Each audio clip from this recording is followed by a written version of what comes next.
നിങ്ങൾ ആലോചിച്ച് നോക്കൂ, തിങ്കളും വ്യാഴവും സുന്നത്ത് നോമ്പുണ്ട്. എന്തിനാ തിങ്കളും വ്യാഴവും സുന്നത്ത് നോമ്പ്?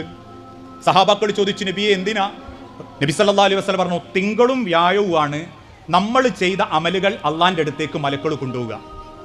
തിങ്കളാഴ്ച ഇശാ നമസ്കാര ശേഷവും വ്യാഴാഴ്ച ഇശാ നമസ്കാര ശേഷവും അങ്ങനെ കൊണ്ടുപോകുന്ന മലക്കുകൾ ചിലരുടേത് കൊണ്ടുപോകുമ്പം ആകാശത്തിന്റെ ഒന്നാമത്തെ വാതിൽ തുറക്കുന്നില്ല. ഇതൊന്നും ഞാൻ പറഞ്ഞല്ലോ, ഹദീസിലുള്ളതാ. അള്ളാന്റെ പ്രവാചകൻ സല്ലല്ലാഹു അലൈഹി വസല്ലം ബോധ്യപ്പെടുത്തിയതാ.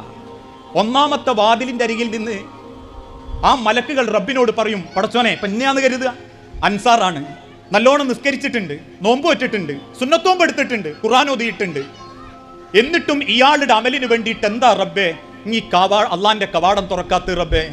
എന്തുകൊണ്ടാ പടച്ചോനെ ഇവന്റെ അമൽ എനിക്ക് വേണ്ടാത്ത? അല്ല ഏയാൻ ആകാശത്തുനിന്ന് കൽപ്പന കൊടുക്കും, കദിപ്ത കള്ളനാണവൻ. അത്ഭുതത്തോടെ മലക്കൾ ചോദിച്ചു. അതേ ചോദ്യം റസൂലിനോട് സഹാബത്തും ചോദിച്ചു, നബിയേ അല്ല കള്ളനാന്ന് പറയാനുള്ള കാരണം എന്താ?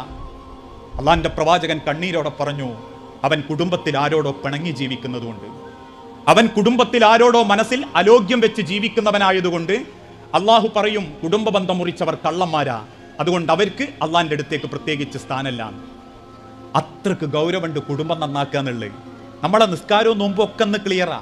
പക്ഷെ കുടുംബത്തിൽ എന്തെങ്കിലും ഒരു അസ്വസ്ഥത ഉണ്ടാകുമ്പോൾ ഞാനതങ്ങ് ക്ഷമിച്ചേക്കട്ടെ, ഞാനങ്ങ് നന്നാവട്ടെ, ഞാനൊരു ചിരി കൊടുത്താലോ സലാം പറഞ്ഞാലോ അത് തീരെങ്കിൽ അങ്ങ് തീരട്ടെ, ന്യായം എൻ്റെ പക്ഷത്താണെങ്കിലും പടച്ചോൻ എനിക്ക് വേറെ വഴിക്ക് തരും, എന്നോട് അനീതി കാണിച്ചവർക്ക് അള്ള കൊടുത്തോളും എന്ന ഒരു ബോധത്തോടു കൂടി എല്ലാ ബന്ധങ്ങളും നന്നാക്കാൻ സാധിക്കണം.